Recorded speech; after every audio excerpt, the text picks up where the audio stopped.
সুন্দর ছোট্ট কড়াই, দেখো একটা মশলা হচ্ছে আমাদের ভাজা মশলা। এই যে সোনালি ভাজা মশলা করছে, আর এই যে এখানে বেসন গোলা হচ্ছে, ওদিকে বক্সে গান বাজছে। আজকে আমাদের জাগরণীর মেম্বাররা সবাই আলু কাবলি খাবো, চলো। এই যে আলু সিদ্ধ হয়ে গেছে, এই যে রিঙ্কু আলু ছাড়াচ্ছে, আলু কাবলি আর বক ফুলের বড়া। ছোটবেলাটা চলে গেছে, তাই সবাই ছোটবেলায় স্কুলে ফিরে আসে। ছোটবেলায় আবার ফিরে আসছি আমরা, এই যে জাগরণী সব মেম্বাররা মিলে আজকে আবার আমাদের একটা ছোট্ট করে অনুষ্ঠান হচ্ছে, আলু কাবলি আর বক ফুলের বড়া।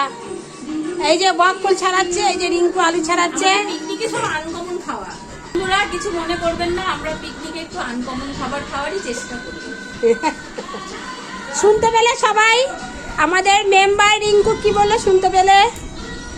আমাদের এই অনুষ্ঠানটা কেমন লাগে সবাই কমেন্ট করে জানাবে। এরপরে এখন আলু কাবলি মাখা হবে, পরে আবার দেখাবো, পরে আবার খাওয়া হবে। হ্যাঁ আবার খাওয়া হবে, তখন তোমাদের সাথে আবার শেয়ার করবো।